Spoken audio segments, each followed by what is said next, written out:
अस्सलाम वालेकुम। सियासत टीवी के खुसूसी प्रोग्राम खबर ख्याल में आपका खैर मकदम है। मैं मोहम्मद रियाज अहमद और मेरे साथी सैयद सज्जादुल हसनैन हमेशा की तरह आपके सामने अहम खबरें लिए हाजिर हुए हैं। नाजरीन, जैसा कि आप जानते हैं कि हम जो खबरें आपके सामने पेश करते हैं वो कल के अखबारात की सुर्खियाँ बनती हैं। न सिर्फ सुर्खियाँ बनती हैं बल्कि उन खबरों को इलेक्ट्रॉनिक मीडिया गैर मामूली अंदाज में नश्र करता है। इसी तरह सोशल मीडिया पर ये खबरें वायरल होती हैं। बहरहाल नाजरीन, जहाँ तक खबरों का सवाल है, आप अच्छी तरह जानते हैं कि पिछले 11 वर्षों से ऐसा लगता है कि हिंदुस्तान में अक़लियतों को जानबूझकर डराया जा रहा है, उन्हें तंग किया जा रहा है, उन्हें परेशान किया जा रहा है, मुख्तलिफ बहानों से उन्हें सताया जा रहा है। उनकी इबादत गाहों पर बुलडोजर चलाए जा रहे हैं, मदरसों को निशाना बनाया जा रहा है। यहाँ तक कि अगर आप देखेंगे कि जहां तक अक़लियतों का सवाल है, फिरका परस्तों के निशानों पर मुसलमान और जो ईसाई है वो दिखाई देते हैं। और आप ये भी अच्छी तरह जानते हैं कि मणिपुर में क्या हुआ है और उत्तर प्रदेश में क्या हो रहा है। यानी मणिपुर में ईसाइयों के साथ और उत्तर प्रदेश में मुसलमानों के साथ जिस तरह का सलूक रवा रखा जा रहा है, उससे तासुब और जानिबदारी की बू आ रही है। वैसे मैं नाज़रीन आपको बता दूं कि ऐसा लगता है उत्तर प्रदेश में खास तौर पर योगी आदित्यनाथ की हुकूमत मुसलमानों की दुश्मन बनी हुई है और जानबूझकर मुसलमानों को निशाना बना रही है। और खास तौर पर जो मसाजिद हैं उन्हें निशाना बनाया जा रहा है।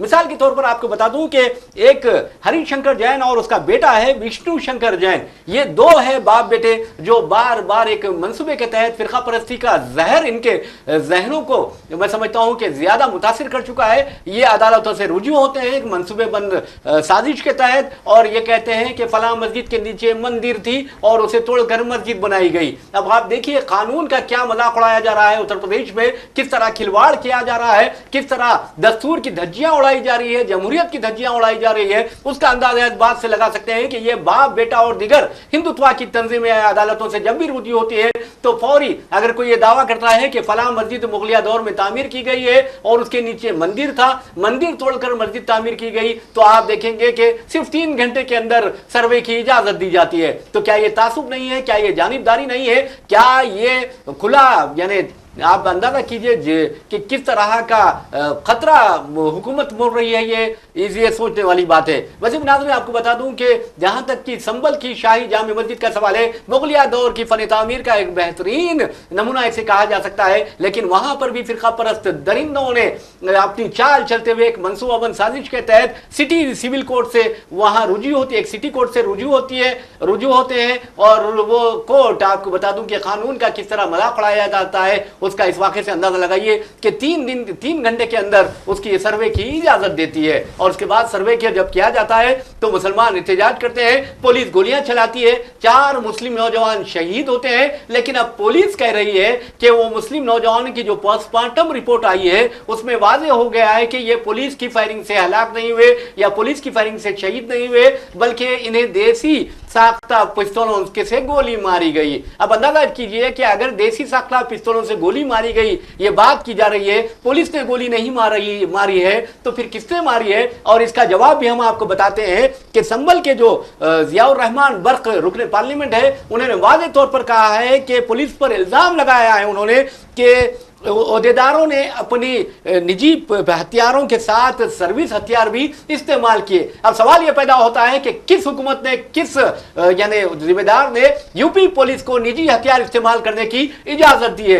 एक रुकने पार्लियामेंट, कोई आम आदमी नहीं है, ये एक रुकने पार्लियामेंट इल्जाम आयद कर रहा है और वो कह रहा है कि निजी हथियारों से पुलिस ने फायरिंग की है, अपने सर्विस रिवॉल्वर से भी पुलिस ने फायरिंग की है। और एक पुलिस का आला ओहदेदार कहता है कि जो बच्चे शहीद हुए हैं वो उनकी पोस्टमार्टम रिपोर्ट में वाज़ेह हो गया है कि वो पुलिस की फायरिंग में जख्मी नहीं हुए या पुलिस की फायरिंग में जख्मी होकर शहीद नहीं हुए। लेकिन एक बात है कि संभल के मुसलमानों ने जबरदस्त कुर्बानी दी है और ये कुर्बानी अगर रायगान गई तो समझिए सब कुछ रायगान चले जाएगा। और याद रखिए कि आज ये बच्चे शहीद हुए हैं, कल हो सकता है कि सिख भी मारे जाएंगे, कल हो सकता है कि ईसाई भी मारे जाएंगे। ऐसे में मुसलमानों को, ईसाइयों को और सिखों को एक मुत्तहदा महाज तश्कील देते हुए इस फिरका परस्ती का मुकाबला करना चाहिए, क्योंकि आज संबल की मस्जिद है, कल हो सकता है कि कोई गुरुद्वारा होगा, हो सकता है कि कोई गिरजाघर होगा। और इस सिलसिले में हम बात करेंगे सज्जा साहब से। ये देखिए संबल की हालत बहुत तशवीशनाक है जी। वो कि पुलिस का दावा है कि वहाँ हालात मामूल पे आ गए हैं, लेकिन एक इज़्तिराब में जो है सूरत हाल है। गुज़िश्ता रोज़ मस्जिद के मुसल्ली ने मुतवल्ली ने मस्जिद कमेटी के सरबराह ने दो टोक अंदाज में कहा था कि पुलिस की इश्तियाल अंगेज़ी की वजह से माहौल बिगड़ा। जी जी। उन्होंने कहा कि पहली गलती तो ये हुई कि सर्वे की टीम जो है फजर की नमाज के वक्त पहुंच गई। जी जी। और उन्होंने कहा कि 8 बजे के वक्त लोगों को ये खबर मिली कि मस्जिद की खुदाई की जा रही है और शरपसंदों के साथ पहुंची। जी बिल्कुल, और नारे लगाते हुए शरपसंद आ रहे थे। और फिर ये खबर मिली कि मस्जिद की खुदाई की जा रही है, जिससे महल्ले के लोग बेचैन हो गए। महल्ले के लोग जानकारी के लिए वहाँ पे जमा हुए। तो जिसके बाद जो है उनके साथ जो रवैया पुलिस ने अपनाया, जिस तरह से पुलिस ने गाली गलौज की आम लोगों के साथ और जिस तरह से धमकियां दी गई और फिर बिला इश्तियाल जिस तरह से जो है लाठीचार्ज किया गया, उसके बाद हालात ख़राब हुए। अब पुलिस जो है वहाँ के MP ज़ियाउर रहमान बर्क़ के ख़िलाफ़ जो है FIR दर्ज कर रही है। वहाँ के MLA और MLA के बेटे के ख़िलाफ़ जो है मुकामी MLA जो हैं उनके बेटे के ख़िलाफ़ FIR जो है दर्ज की जा रही है। उसके अलावा आज तो पुलिस ने खुलेआम कह दिया है कि कल गिरफ़्तारियाँ हुई हैं और उनके ख़िलाफ़ जो है हम इल्ज़ामात लगा रहे हैं, वज़े कर रहे हैं और अभी वीडियोज़ चेक की जा रही हैं। वीडियोज़ में जिन जिन लोगों की शनाख्त होगी उनको गिरफ़्तार किया जाएगा। मतलब ये कि आप पूरी जो है प्लानिंग के साथ वहाँ पे माहौल को दहशतज़दा बनाने का काम कर रहे हैं। अब गिरफ़्तारियाँ होंगी, हालात इतने बिगाड़े जाएंगे। अब ऐसा मालूम होता है कि एक और अयोध्या बनाने की जो है पूरी तैयारी कोशिश हो रही है। देखिए, लोगों का कहना है कि बिला इश्तियाल पहले तो सर्वे के लिए लोग आ जाते हैं, अचानक एक ही जो है मस्जिद का जिक्र ही नहीं था कहीं पर। जी बिल्कुल। देखिए, यकीनन ये एक वहाँ की शाही जामा मस्जिद है, मुगलिया दौर की ये मस्जिद है, अकबर बादशाह ने ये मस्जिद बनाई थी। तो अब सवाल ये पैदा होता है कि ये 400 साल 500 साल पुरानी मस्जिदों को जो है जानबूझ के निशाना बनाया जा रहा है। जहाँ जहाँ आप देखते हैं कि एक बड़ी आलिशान मस्जिद है। देखिए, ज्ञानवापी मस्जिद के हवाले से भी लोग कह रहे थे, जब वहाँ पे सर्वे हो रहा था तो लोगों से पूछा मीडिया वालों ने, तो लोग कह रहे थे कि हम तो वहाँ, जो लोग अभी ज़िंदा हैं वो कह रहे थे कि हम तो वहाँ 50 साल से 60 साल से नमाज़ पढ़ते आए हैं। हम वहाँ जुमा की नमाज़ भी पढ़ते हैं, ईद की नमाज़ भी पढ़ते हैं। हम जो है 60 सालों से वहाँ पे पूरे जो है इत्मीनान के साथ लोगों के साथ जो है मिलते जुलते घुलते हुए वहाँ पे नमाज़ें अदा करते हैं। किसी को एतराज़ नहीं था।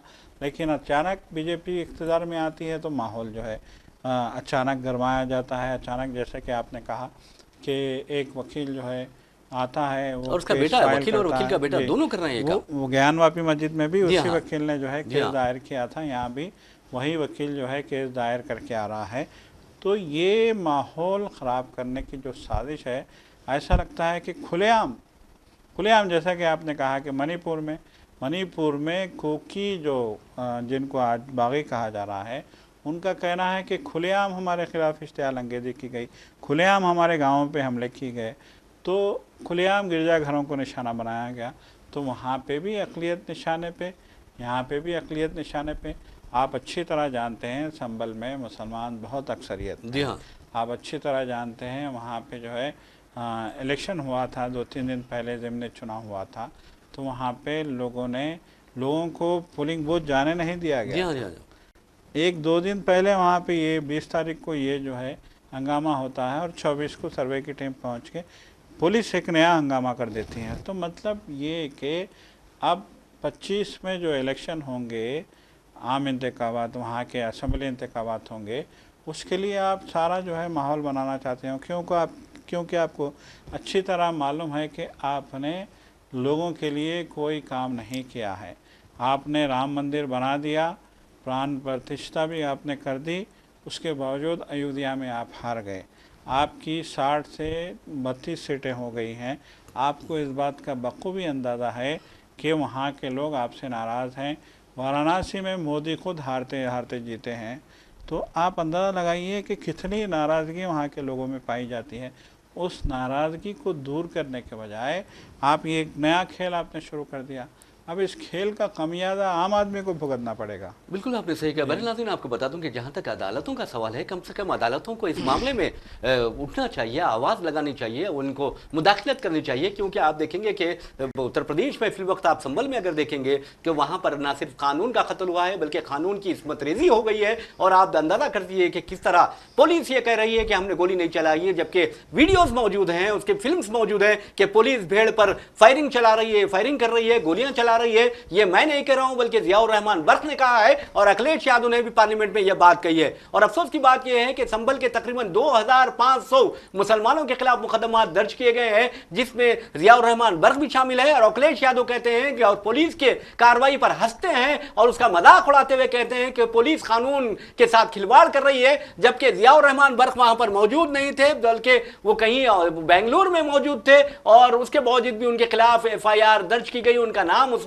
शामिल किया गया। तो यह कानून से खिलवाड़ नहीं है। अब सुप्रीम कोर्ट का यह फर्ज बनता है और उत्तर प्रदेश की अदालतों का यह फर्ज बनता है कम से कम अब तो उठ जाएं वो, कम से कम कानून को बचाने के लिए, दस्तूर को बचाने के लिए। अरे कब तक ये मुसलमानों के साथ इस तरह का सलूक रवा रखा जाएगा, मजहब के नाम पर मुसलमानों को निशाना बनाया जाएगा? यह सोचने वाली बात है। तुम गोलियां मार रहे हो, मुसलमानों के बच्चों को शहीद कर रहे हो, उनके खवातीन को तक गिरफ्तार कर रहे हो, कब तक इस तरह की कार्रवाई तुम करते रहोगे? और अगर याद रखो, अगर मजलूम जब उठ जाता है तो फिर जालिम का सर बाकी नहीं रहता, ना जालिम का जो दबदबा है वो बाकी रहता है। आज हकीर से वोटों के लिए, हकीर से इख्तिदार के लिए तुम मुसलमानों का कत्ल कर रहे हो और यह सोच रहे हो कि कोई आवाज नहीं उठा रहा है। तो याद रखो, आवाज जब आएगी तो इस कदर खतरनाक आएगी कि तुम फिर अपना यानी वजूद जो है वो बरकरार नहीं रख पाओगे। ये आवाज सुन लो, ये सबसे अहम है, क्योंकि कुदरत की लाठी में आवाज नहीं होती और जो मार पड़ती है तो फिर जमीनें फिर पलट जाती हैं और तुमने देखा भी है। वैसे नाज़रीन, आपको बता दूं कि जहां तक संभल तशद्दुद का सवाल है, पुलिस बार बार यह कह रही है कि हमने फायरिंग नहीं की है। और इस सिलसिले में आपको बता दूं कि मुरादाबाद के डिविजनल कमिश्नर अंजना कुमार सिंह ने कहा कि 4 मुसलमान जो शहीद हुए थे उनकी पोस्टमार्टम रिपोर्ट आई है और उसमें वाज़ेह तौर पर कहा गया है कि उन्हें देसी हथियारों से कत्ल किया गया है या देसी हथियारों से उन्हें जख्मी करके और मौत की नींद सुलाया गया है। लेकिन हम ये पूरे उससे कहते हैं कि बच्चे शहीद हुए हैं और इन शहीदों का हमारा सलाम है। और इसलिए सलाम है क्योंकि वो अल्लाह के घर की हिफाजत करते हुए शहीद हुए और कानून, हिंदुस्तान के कानून की हिफाजत करते हुए शहीद हुए, हिंदुस्तान के दस्तूर की हिफाजत करते हुए शहीद हुए। और पुलिस फायरिंग करती रही और जियाउर रहमान बर्क ने वाज़ेह तौर पर इल्जाम आयद किया कि पुलिस ने निजी हथियारों से फायरिंग की। अगर सर्विस हथियारों से फायरिंग में ये बच्चे शहीद नहीं हुए तो वो हो सकता है कि निजी हथियारों से ये शहीद हुए हैं, तो इनके खिलाफ कार्रवाई की जानी चाहिए। और वैसे भी नाज़रीन, आपको बता दूं कि ये जानबूझकर ये खेल किया जा रहा है और अदालतें बिल्कुल खामोश है। अगर अदालतें अब भी खामोश रहेंगी तो यकीन मानिए कि इस मुल्क का खुदा ही हाफिज है और इस मुल्क में ऐसा लगता है कि आने वाले दिन बहुत ही खतरनाक होंगे और खाना जंगी की यानी हालत में ये जकड़ जाएगा। बिल्कुल, देखिए जिस तरीके से वहाँ पे फायरिंग हुई है, आपने भी वीडियोस देखे होंगे। पुलिस ने जो है वीडियोस अपनी जारी की हैं, लेकिन लोगों के हाथ में भी तो मोबाइल था, तो मुख्तलिफ वीडियोस वायरल हो रही हैं। उसमें साफ तौर पे देखा जा सकता है कि पुलिस जो है रास्त फायरिंग कर रही है। कोई अपने पिस्तौल से फायरिंग कर रहा है, कोई पुलिस जवान अपनी जो है गन से फायरिंग कर रहा है। और यहाँ तक की वीडियो आई है कि एक पुलिस वाले के हाथ में गन है, दूसरे हाथ में उसका जो है प्रोटेक्शन का जो मतलब एक ढाल है दूसरे हाथ में, तो उसको फायरिंग के लिए दूसरा पुलिस वाला उसकी बंदूक जो है उठा रहा है। कितनी अफसोस की बात। और फायरिंग वो लोग डायरेक्ट कर रहे हैं। तो फायरिंग की इजाज़त किसने दी, ये भी एक सवाल है। शलबारी की हद तक तो सही था। देखिए, अगर एक भीड़ है, मुश्तइल है, वो संगबारी कर रहे हैं, पत्थरबाजी कर रहे हैं, आपको जान का ख़तरा नहीं है, तो आप लाठीचार्ज कर सकते हैं, पानी की बौछारें आप मार सकते हैं, या फिर आप संगबारी या फिर आप शेलबारी कर सकते हैं। आंसू गैस के शल आप बरसा सकते हैं। आंसू गैस के शल के ज़रिए भीड़ को जो है मुंतशिर किया जा सकता है। लेकिन हमने देखा जो वीडियोस आई हैं, रास्त तौर पे जो है फायरिंग की गई, नौजवानों को रास्त तौर पे जो है फायरिंग करके ज़ख्मी किया गया है। 4 नौजवानों की शहादत हुई है। अभी तो कहा जा रहा है कि बहुत सारे जो है नौजवान ज़ख्मी हैं। अब उनकी क्या सूरत हाल है किसी को नहीं पता। और अफसोस का मुकाम है कि पुलिस सीधे सीधे ब्लेम कर रही है, हुकूमत का ज़बान बंद है। डिप्टी चीफ मिनिस्टर को छोड़ दिया गया। डिप्टी चीफ मिनिस्टर कह रहे हैं कि जिसने भी जो है कानून हाथ में लिया है उसके खिलाफ कार्रवाई की जाए। तो पुलिस के खिलाफ कार्रवाई करेंगे डिप्टी चीफ मिनिस्टर? बिल्कुल। अब ये सबसे कानून बड़ा किसने हाथ में लिया? पुलिस ने कानून हाथ में लिया है। डीएम कह रहा है कि कठोर कार्रवाई होगी। तो हर कोई जो है तासुब की ज़बान बोल रहा है, बर्बरियत की बात कर रहा है, और ऐसा मालूम हो रहा है कि वो लोग प्रशासन के लोग नहीं हैं, इंतज़ामिया के लोग नहीं हैं, पुलिस के लोग नहीं हैं, बल्कि वो आम गुंडे हैं या दुश्मन हैं, या वो दुश्मन को जो है मारने की बात कर रहे हैं। तो मुसलमानों को दुश्मन बनाने का काम क्या बीजेपी करती रहेगी? क्या यूपी की सरकार वैसे ही? तारीख गवाह है कि यूपी की सरकारें, ख़ास तौर पे जो है यूपी की बीजेपी सरकार और पीएसी हर ज़माने में बदनाम रही है। वहाँ की जो है पुलिस जो है वहाँ की यूपी की, तो अफसोस का मुकाम है, पीएसी के जवान वहाँ पे थे, पुलिस जवान वहाँ पे थे, बहुत बड़ी तादाद में पुलिस वाले वहाँ पे आए थे। तो देखिए, आपने सर्वे के नाम पे देखिए, ज़ियाउर रहमान बर्क का ये कहना है कि जब 17 तारीख को अदालत के आदेश पे सर्वे मुकम्मल हो गया था, तो फिर 24 तारीख को आप क्यों आए? और आपके पास कोई अदालती हुक्मनामा भी नहीं था दोबारा सर्वे करने का। आप ज़बरदस्ती आते हैं, आप इश्तियाल अंगेज़ नारे लगाते हैं, आपके साथ एक हजूम आता है, आपका रवैया इंतहाई मानदाना होता है।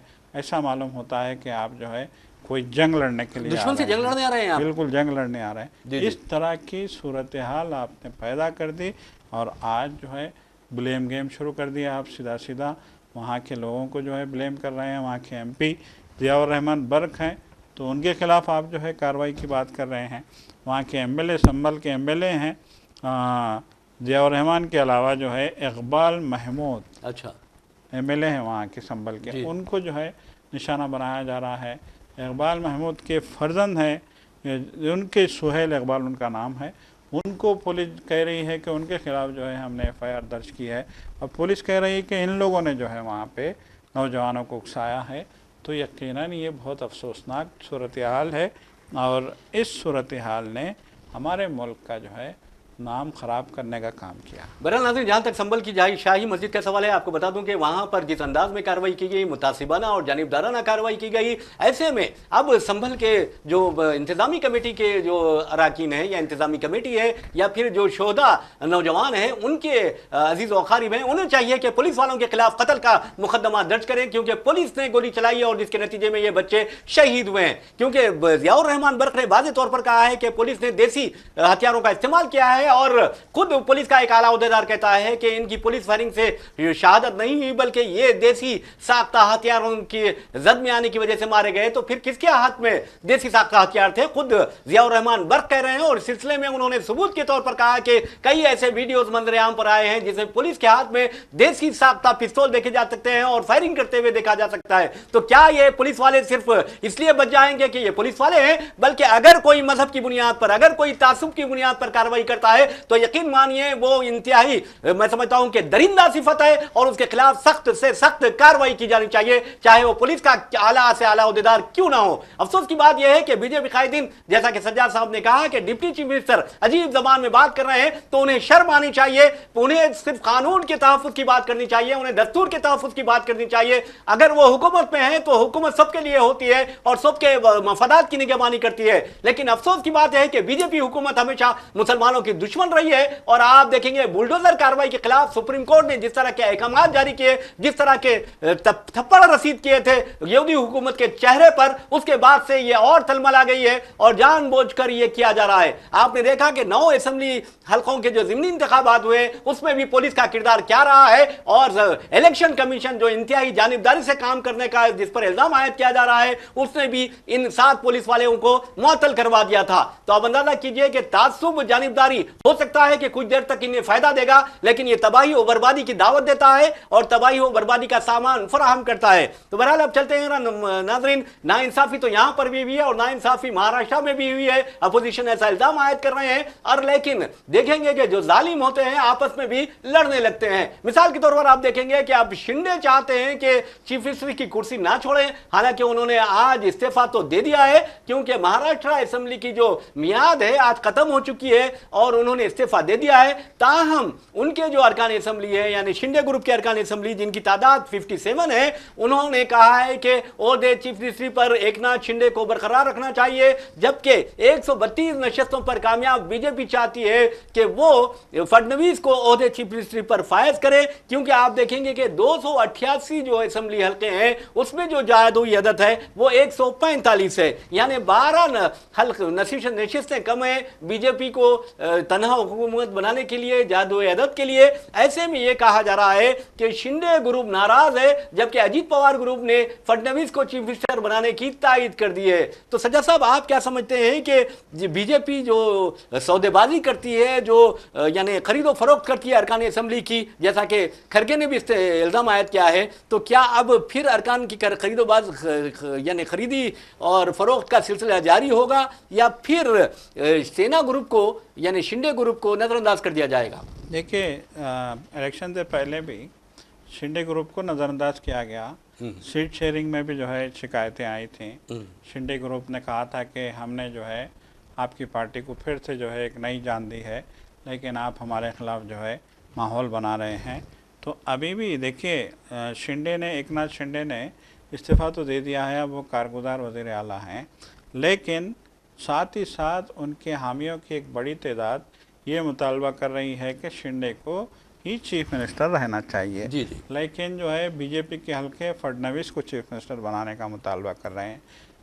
यकीनन बीजेपी के पास 132 सीटें हैं, यकीनन वो जादुई अदद के बहुत करीब है, जो अदद है जादुई अदद के बहुत करीब है। तो जैसा कि आपने कहा कि बीजेपी, अब अजीत पवार ग्रुप ने जो है बीजेपी की हिमायत कर दी है। वैसे तीनों ने मिलकर जो है इलेक्शन लड़ा था, महायुति के नाम से इन्होंने जो है एक ग्रुप बनाया था। जी जी। तो अब बीजेपी शिंदे को साइड लाइन भी कर सकती है। अभी तक तो जो है जिस तरह के हालात हैं, शिंदे ग्रुप ज़रा सख्त रवैया उसका हो गया है शिंदे ग्रुप का, और बीजेपी आने वाले दिनों में शिंदे ग्रुप को जो है अलग कर सकती है। कहा जा रहा है कि इलेक्शन से पहले ही ये इशारे दे दिए गए थे कि अब आपका काम ख़त्म हो गया है, अब बीजेपी को आपकी ज़रूरत नहीं है। तो बहरहाल जो है हालात अभी भी देखिए, अभी तक इत्तेफाक राय नहीं हुआ है चीफ मिनिस्टर के ओहदे के लिए, जबकि झारखंड में जो इंडिया ब्लॉक है उसने सोरेन को चीफ मिनिस्टर बनाने की हरी झंडी दिखा दी है और 28 तारीख को वो हलफ भी ले लेंगे। लेकिन यहाँ पे अभी इत्तेफाक नहीं हो पाया है। फडणवीस दिल्ली गए हैं वहाँ पे। अब फडणवीस ने ये तो कहा है कि मेरा दौरा सियासी नहीं है, शादी के लिए, लेकिन लोगों का एक कहना है कि फडणवीस जो है अपने हाई कमान से अपनी मतलब एक चीफ मिनिस्ट्री के लिए एक ताकतवर सपोर्ट के लिए वहाँ पे पहुँचे हैं। बहरहाल जो कुछ भी हो, अभी खिचड़ी पक रही है महायुति में चीफ मिनिस्टर के ओहदे को लेकर।